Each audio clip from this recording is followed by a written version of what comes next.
Forms of the game we call football today are evident as early in English history as the 15th century. Having the oldest club teams, tournaments and leagues means that England is recognised as the birthplace of the modern game around the world.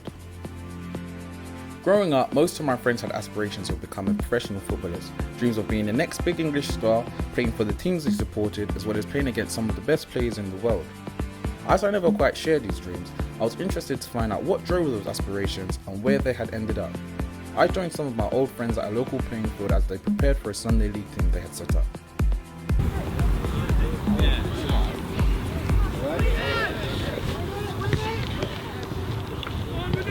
How you doing straight away for like that? You shouldn't be saying that. You camera shy? Nah. So, how many players you got so far? I don't know what's going on. 3. You right? Like 4 players. Not a keeper, I've got Sam Ruff's coming down. They go and goal. Sam Ruff going goal. No, I did tell you to bring friends to go and go. Professional football, do you all get there at the same time? Yeah, we've got time. We have to get at the same time. If you're late, you have to pay fine. The struggle is hard. Just to make up the numbers, I told him to bring players. You know that Sam Ruff that come last time? Yeah. Yeah. He's only So make sure you have 11 on the pitch, innit? 10 on the pitch. He won't go in goal. If we get going goal, well, Ricky will have to sort that. With only 10 players on the pitch, the boys managed to get a 2-2 draw thanks to a late deflected free kick. I caught up with Ren, one of the boys' dad, and the manager of the team after the game. What can I say? We turned up with a makeshift 11, came out of the game 2-2. I'm quite happy with that. I know that we had the full squad there. We could have torn them apart. We had enough chances to win the game, but unfortunately we didn't take them. How are the boys now compared to when they were younger? When they were younger, they listened a lot more. Nowadays, as they're growing up, they think that they know it all. So we've still got to drill it into them week in, week out, what they should and should not be doing on the pitch. But they all know what they should be doing. But as they've grown up, they've all got their own personalities. And they've all got their own say on the pitch. When they were younger, they could have got, realistically, they could have made it. Unfortunately, most of the professional clubs don't have scouts out every week. So, there's missed opportunities for the Premiership, really, and English football, because some of them players there, they could have made it into Premiership clubs and possibly into schoolboys, and from schoolboys into international players. With no post-match analysis or media obligations, the boys were straight off after the game. So I went down to a building site owned by Ren where Ricky, Pastor and Andre worked to get their insight.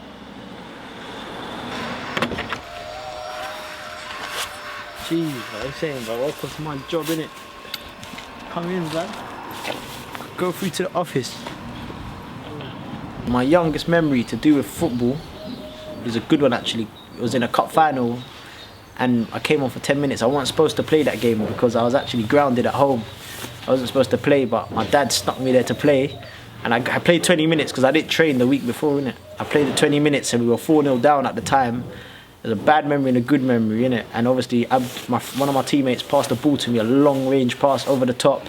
And I brought it down, I got it straight out of my feet and I struck it in off the crossbar and we scored. I was so happy, but obviously at the same time I was sad because we lost the game 4-1, innit? Earliest memory, I think it was in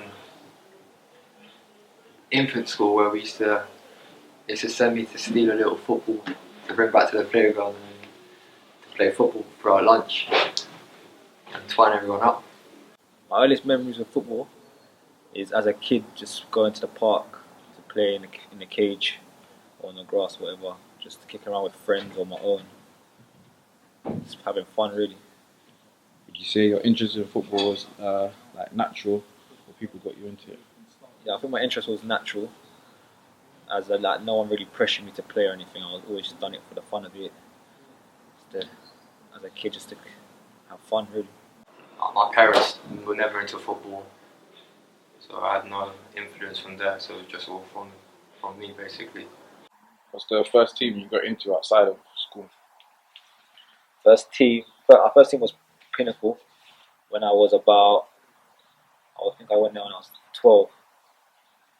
Yeah, it was the first team I ever played for. Played up for them right up until I was 16.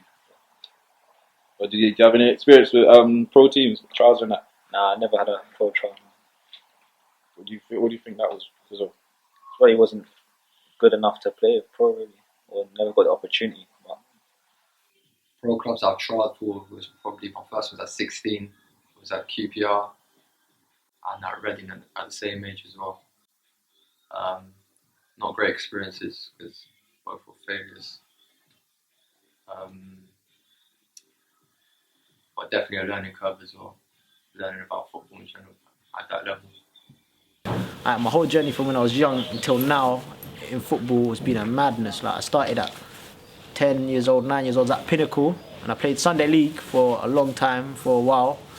Played Sunday League until I was 16, innit? And after 16, I went to college and I'd done a year at college playing for Stanmore College. And that weren't my best year of football because I wasn't playing a lot. I was only playing a bit every now and then because, like, I was only playing a couple of games, I think. And then after that, I'd done a year at another club called Northwood at under 18s level. And that was alright. I played that year. I enjoyed my football. Under 18s, after that year, I went abroad on trial in a club in Cyprus. And since Northwood days, since the last year I played football at Northwood, all my days of football were trying to be a professional footballer abroad. I've been in Cyprus about 4 or 5 times and tried to make a footballer, but obviously the football industry is tough, it ain't easy. You know what I mean? It's not a nice world.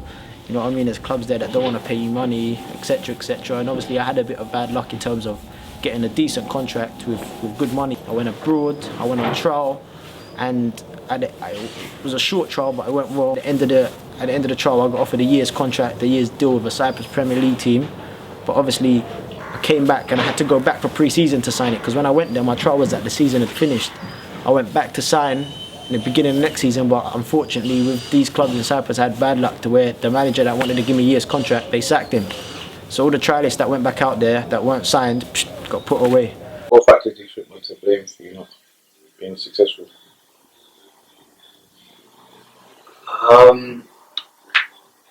What factors? I think it was just I wasn't good enough in the end to make it. So there weren't many factors that stopped me from making it, except from when I was on trial at QPR. The setup there wasn't the greatest, and the training system wasn't that good. But apart from that, not really many factors. My first suggestion football hurt a lot, but I think I took it quite well and carried on with it. I took it into my next level of football, which is like a youth semi-pro level. So do you think you had or even have the ability to be a pro? Tactically, but not technically. Ability-wise, yeah, I've got the ability to be a footballer. That's no doubt. I'll never question myself and never doubt myself. But am I gonna make it? I'm 23 years old and I've got one more season to push. But you know what I mean? I need a chance, an opportunity to someone to put me there, and my talent will show. It's about luck and hard work and being in the right place at the right time, because there's a fine line between who makes it and who don't. To make it a footballer, you definitely need 100% of dedication. You have to be level-headed. You have to keep your feet on the ground as well. You say luck comes into it. There's a lot of talk about luck, but you got to make your own luck sometimes. You know what I mean? So you don't wait around for things. That's another thing. Go chase it. Go chase. Don't wait for that something to come to you. Go get it. Pastor Ricky and Andre all played for Pinnacle. Pinnacle is the local best team in our area. If you were trying to be a footballer at some point, you tried at Pinnacle. They were known for their excellent professional links and crazy training sessions that would have you running for hours on end. This meant that they always won though, and they were once kicked out of an amateur tournament for being too skillful. Another person that played for them was my younger but not so little brother Dimitri. Since playing for them, he'd been on his own footballing journey. My earliest football memory would be when I started playing for a team called Belmont in the Barnet side, and then when I went into year 5, I started playing for my school team, and in year 6, I started playing for a team called Pinnacle, which you brought me into, and I was there for about a good season or 2, up to year 7, and then because I started going to school in Brent now, I could play for Brent, the local district side, and so from there I went to a Sunday League team called Actual Soccer, where I started to really get more passionate about football, and then from there I went to quite a few academy sides. In the summer of year 9, I started going to Southend, but then it wasn't really going well. So played against other academies such as Millwall and West Brom, and then Millwall were kind of trying to sign me, but due to the distance from my house, I stopped going. So what happened at Southend? Why did you stop going to Southend? I stopped going to Southend because I feel like my talents weren't really being acknowledged enough, and so I was just going training for no reason, basically. That's how I felt. What happened after Southend and Millwall? I stopped football altogether, but then recently I've been getting back into it. I stopped football because I was pretty lazy. Like, if my friends would go out, I'd rather go out with my friends than go to training, as training seemed kind of long at that time, especially being in the summer. So yeah.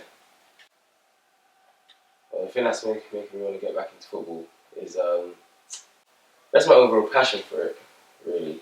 It's like I enjoy playing it, I'm good at it, and yeah, what comes at the end of it is kind of good. Like the vast amount of money that you get over just like a little period of time, it's amazing. So yeah.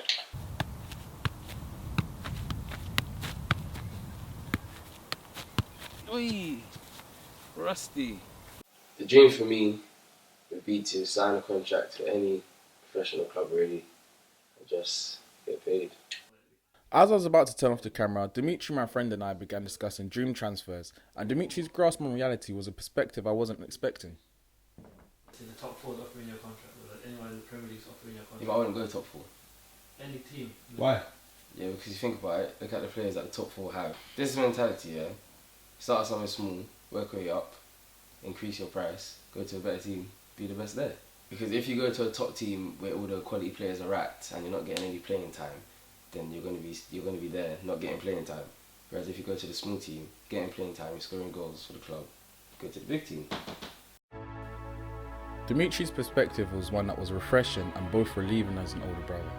However, I wondered how many other boys up and down the country felt the same way. Surely not everybody wanted to start at the bottom. Loads of boys dream about walking out of Wembley age 18 playing for England.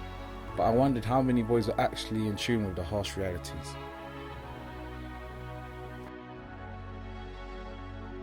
Some of my friends had managed to make it pro.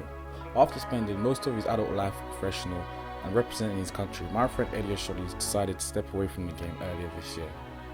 I met up with him at his local farm shop to discuss the reasons why he stepped away. My journey has been a long one through football and I'm only 23. So as I said, I started playing for this team, House St Mary's, when I was 5. So I was playing 2 years above my age group with my brother, just training because I couldn't play in the matches. And then the following year, another team, a year younger than my brother's team, a year older than my team, was established. So I started playing for them a year above my age, and that was Roy, who was my manager. So I played for them until I was 9, because from 9 to 10 it changes from 7-a-side to 11-a-side. But because I was a year younger, I still wasn't allowed to play. So when Roy told me, I cried my eyes out. My boy came up with a solution. He said, I know a fella at Watford, should I put a word in? And he put a word in at Watford, and I signed for Watford when I was 10. So I signed for Watford when I was 10, came through the academy, made my first team debut when I was 17, stayed there till 20, stayed 3 years as a pro, then signed for a club called Forest Green Rovers. Played for them until January this year, January 2015, and now I'm out of the full-time game. I'm doing a mate a favour in a part-time game, playing 2 days a week. And that's my journey up till now. How would you describe your decision to leave football? My decision to leave football, full-time football, came because I find professional football false. Because the Premier League is this distant star, let's say, where kids all around England who live on normal streets, who live normal lives, who go to normal schools, aspire to be Premier League stars in England, in the country that I was born and raised. But yet, the system doesn't allow these kids to make it. It was funny, Roy Hodgson said a thing before I made my decision at a game in the FA Cup where Chelsea were playing Man United or Arsenal. And he said, I know this is a foreign game played on English soil.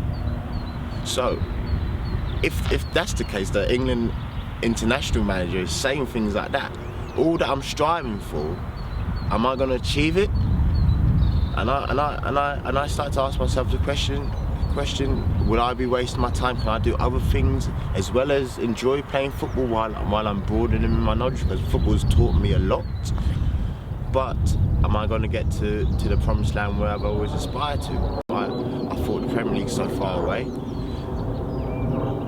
I can't spend all my time playing football 24/7, 7 days a week, because what am I going to do when I retire? And a lot of footballers don't know. Footballers go into depression, they start drinking, it's a crazy world. So I decided to take a step back and plan for my future.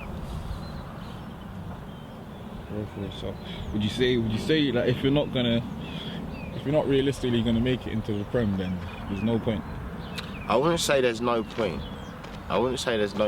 But I would say if you're not playing in the Premiership, you must have a plan B, because you're not gonna make enough money to not work the rest of your life. Because don't forget, this is a short span of it's 10, 12, 15 years at a good level that you got max, and then the pension age now is risen to 65. So you must be able to do other things. You must broaden your horizon. But I would say as well, if you play in the Prem, to invest your money well, especially if you're from local areas that you play from. If that's the streets that you came from, give back to the streets that you came from. So I wouldn't say if you're not going to play in the Premier League, don't bother, because that's not what I'm saying. I'm saying if you want to plan for your future and you've got things that you want to achieve, don't rely just on football. So do you think it's a realistic aspiration for boys and girls to want to become professional footballers? Right now, the way the system is, it's good to be young and wanting to be a footballer right now. But it becomes difficult when you get to the age of 20, 21, 22, 23. Because at that age, it's not just aspiration, it becomes a job, because now you have a life. So at this age, they treat you as men. So they don't treat you as kids no more. There's no more leniency. It's all about results. If you're not playing, then you're not needed. And then obviously, if you're not needed, that could lead to contracts being ended and being out of work. So I would say those kids who are 16, 17, 18, 19 thinking about going into full-time football for apprenticeships, be wary of football is ruthless. One of my friends who died in June, Alex Stevens, he was a good football player.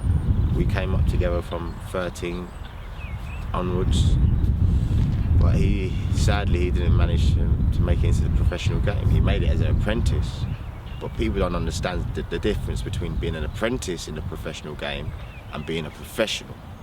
An apprentice, you only earn £95 a week. A professional can earn whatever. So the transition is a big transition, because professional, you can have 17, 18, 19, up to 38-year-olds playing together, but apprenticeship is 16 to 18. So coming from an apprenticeship into a professional game, it's a huge jump. It's a big leap, and sometimes players are making it. Sometimes players are making this leap alone. And I wouldn't say my friend Alex got totally lost, but he needed somewhere to go, some help, some guidance, some knowledge, someone to talk to help him, to guide him to another path in life.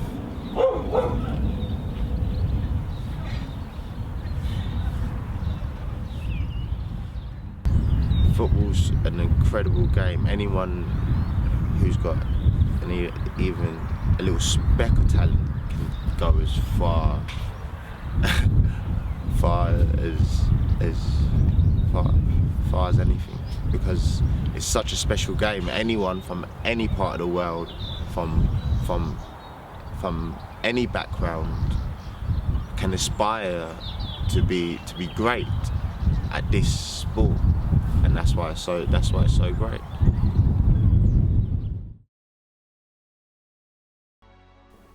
Things seemed to be going okay for the boys, even though they weren't doing football as planned. But what Eddie said about a plan B was true. Boys need to be aware of a life away from football from an early age so they know about their options. I went to Wilburn Forest College in East London, where the students of the Tottenham Hotspur Foundation were celebrating winning the league.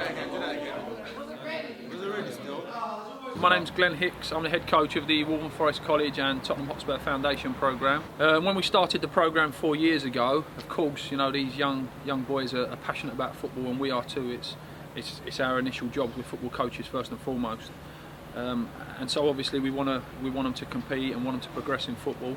But most importantly than that, as well as trying to hopefully push them on in football and playing football and coaching football and getting into the sports industry in some capacity, like Pierre expressed that he wants to be a fitness trainer or a personal trainer. We want to help push these boys forward to become more employable. And if it's not employment, if it's not football, then hopefully academically they want to push on and leave here and go on to further education at university and just hopefully just better themselves as students and all round better people. My name's Pierre. I play on the wing, anywhere in the attacking area.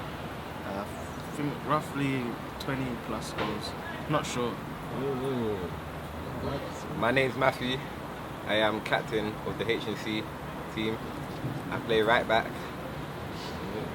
My name is Farhan. I'm a defender for the first team and I'm the captain. I've been here 4 years, so I started on BTEC level 2 and then I done BTEC level 3 for 2 years, and now I'm doing a 4th year. It's helped me a lot, really. It's helped me have a knowledge about not only football but the other side of it, like injuries and everything else that's based around football. When I came to this course, I just wanted to be a professional footballer. Yeah, play football. But as I grew up as a player and a person, I had like backup options because the coaches helped me and my teachers and stuff. Because now my plan B is now my plan is to play football and do coaching at the same time. Okay, so you're gonna try and get your badges in that? Yeah. What about you guys? What do you guys plan B? I actually want to do personal training. So I actually, at the moment, still play semi-pro football. So I want to keep that going and at the same time do sports coaching little children, and that's it. Talking to the boys, the foundation seemed to be working. They all had plan Bs and were positive about the future. Programs like this are a start. Kiss me hard before you go. Summertime sadness. I just wanted you to know that baby you're the best. I got my red dress on tonight, dancing in the dark in the dim light. Throw my hair up real big.